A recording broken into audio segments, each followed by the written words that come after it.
Good afternoon, viewers. Sage here reporting to you live from 𝐊𝐚𝐥𝐤𝐢𝐧𝐞 studio. It's lunchtime here in Sydney and you know what that means. It's time for the Mid-Market Pulse show. In this show, we'll focus on the Australian share market performance along with the stocks that made the news, grabbing the headlines. We'll also zoom our lens on the top gainers and losers by the afternoon, so stay tuned with me till the end. Let's get started with the first segment where we'll glance at some of the very important updates from the Australian share market. And the Australian shares started the week on a positive note, extending the rally for the fourth straight session. The benchmark index ASX 200 climbed to a new record high, driven by robust earnings from Suncorp and Aurizon. However, falls in the commodity prices and persistent concerns over the rising COVID-19 cases restricted the market's gains. And the benchmark index ASX 200 was trading 0.30% higher by the lunchtime, and the index opened flat marginally higher today, tracking firm cues from Wall Street, which ended higher over the weekend on a stronger than expected US jobs report. According to the US Labor Department's latest report, 943,000 jobs were created in July, which indicates that the economy is bouncing back from the COVID-19 crisis. However, there is looming fears that the fast-spreading Delta variant will derail the economic recovery. Back home, the rising coronavirus cases in New South Wales and Queensland weighed on the market sentiment. In the past 24 hours, New South Wales recorded 283 new locally acquired infections, while Victoria registered 11 cases. The rising cases indicate that lockdown measures failed to stop the community spread of the highly infectious Delta variant of the COVID-19 virus. The damage from extended lockdowns in Sydney has started showing its impact on the job market, while there is growing fears a resurgent virus could set back the recovery. And moving on now to the sectoral front. 6 of the 11 sectors were trading in the green zone. Financial sector topped the chart with 1.5% gains, followed by telecom, which rose 0.5%. AREIT, consumer staples, energy and healthcare also traded marginally higher. Meanwhile, the materials was the worst performer, falling over 0.5%, owing to a drop in commodity prices. Information technology sector also witnessed the selling pressure following negative closing at the US counterpart's NASDAQ.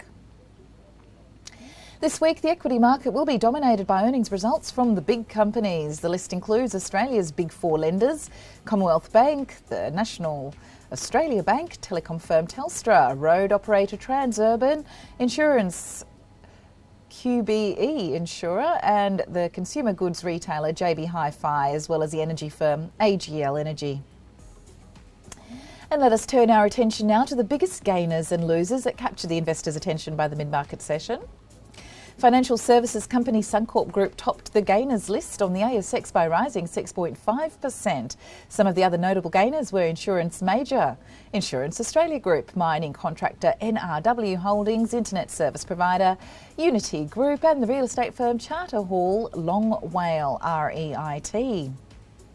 On the flip side, media firm News Corporation was the top loser, falling 6.7%. Some of the other worst performers were the gold miners Gold Road Resources, Perseus Mining, Ramelius Resources, Regis Resources as well. And the gold stocks witnessed selling pressure today as the prices of the yellow metal dipped to the lowest levels in months. Gold dropped as much as 4% during the early trade this morning after the US employment data raised concerns that the Federal Reserve will move closer to pulling back stimulus. And now, before we look at the shares that are in the news today, it's time for a short break.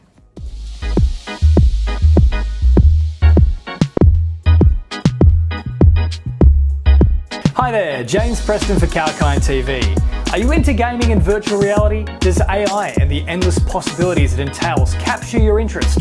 Or are you constantly trawling through the web to try and discover the latest updates and innovations in the tech space? Well, let us do the work for you. From the latest product launches to shocking affairs on the World Wide Web, exclusive interviews and information about the top companies like Apple and Google to brand new tech startups vying for your attention. 𝐊𝐚𝐥𝐤𝐢𝐧𝐞's Tech Beat has the latest in what matters in the world of technology. Join me every single Monday on the Tech Beat, exclusive to 𝐊𝐚𝐥𝐤𝐢𝐧𝐞 TV.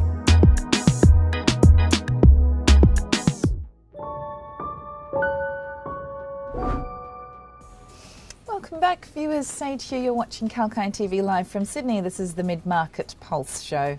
And moving ahead, next in this segment, let us focus on the shares that grabbed the headlines today. And as I mentioned before the break, the share price of Suncorp Group has climbed over 6% after financial services company declared record dividends. The company reported a strong financial year 2021 result with a net profit after tax being up 13.1%. Revenue, however, fell 4%, while the cash earnings surged 42.1%. Its board has declared a fully franked final ordinary dividend of 40 cents per share, bringing the total dividends for the financial year 2021 to 66 cents per share. Besides, the board has also declared a fully franked 8-cent special dividend and has announced an on-market share buyback of up to 250 million Australian dollars. The group's CEO, Steve Johnston, said the result had been delivered against a challenging external backdrop of COVID-19 and the La Niña weather patterns.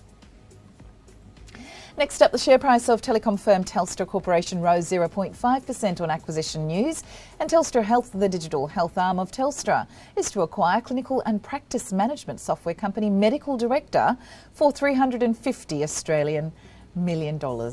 And commenting on the development, Telstra Health Board Chair Brendan Riley said the acquisition was a key step in its vision to create a connected and improved digital health experience for all.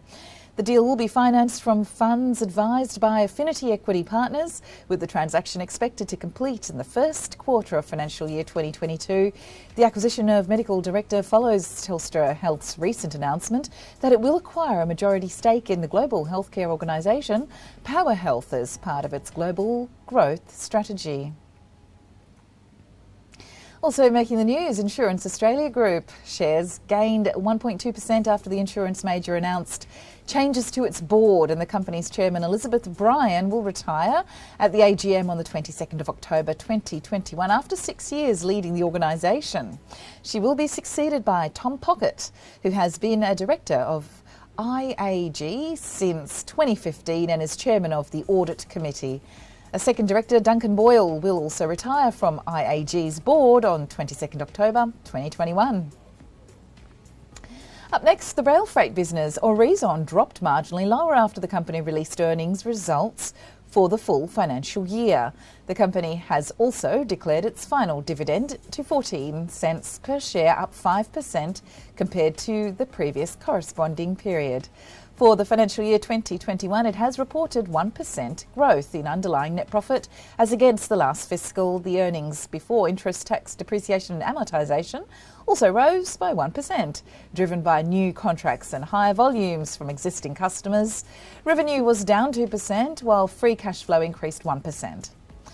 Going forward, the company expects the group's financial year 2022 EBITDA to be in the range of 1,425 million to 1,500 million Australian dollars. And now, before we take a look at more of the shares that are in the news today, it's time for another short break.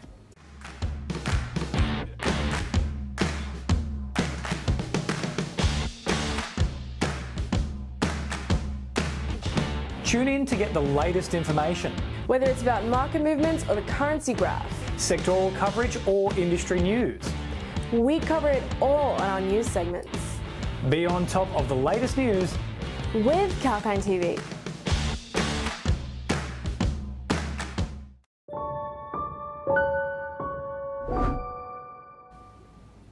Welcome back, viewers. Sage here. You're watching 𝐊𝐶𝐞 TV live from the Sydney studio, and this is the Mid-Market Pulse Show.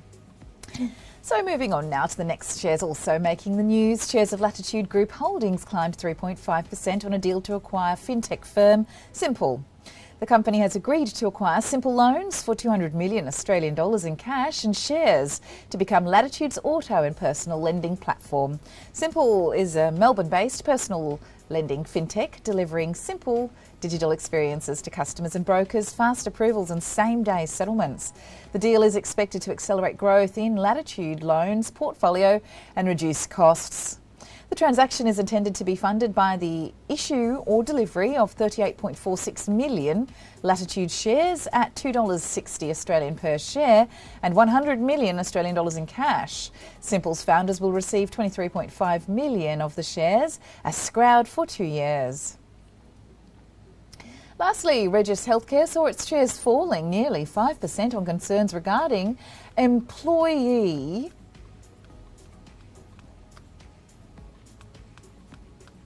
Sorry viewers, we'll just have to take a short break. We'll be right back after this.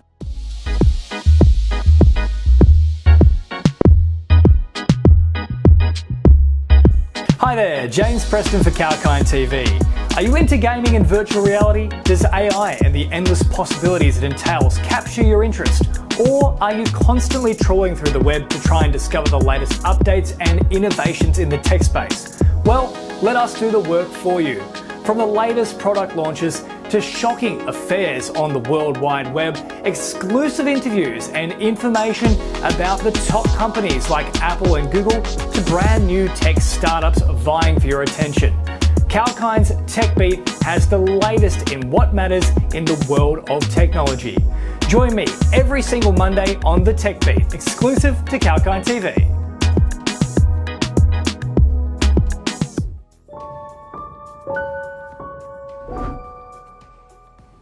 Thanks for joining us, viewers, and we were just taking a look through the shares that made the headlines today. Lastly on our list was Regis Healthcare, who saw its shares nearly falling 5% on concerns regarding employee underpayments. In an exchange update, the company said it has identified potential underpayments of employee entitlements worth up to 40 million Australian dollars for certain current and former employees. These payment shortfalls have arisen because some employee entitlements due under various enterprise agreements were recorded inaccurately in the payroll system. This has led to incorrect payments to a number of employees, and the company said it will not seek to recover any overpayments incorrectly paid to employees. The impact of the underpayments on profit before income tax for the financial year 2021 is estimated to be in the range of 6 to 7 million Australian dollars, with the remaining amount to be recorded as a prior period restatement. And thank you for your company on that report, viewers. That's all for now, and please stay tuned with 𝐊𝐴 TV for more live market updates. We'll be back with more in the news on the markets, economies and diverse themes and sectors.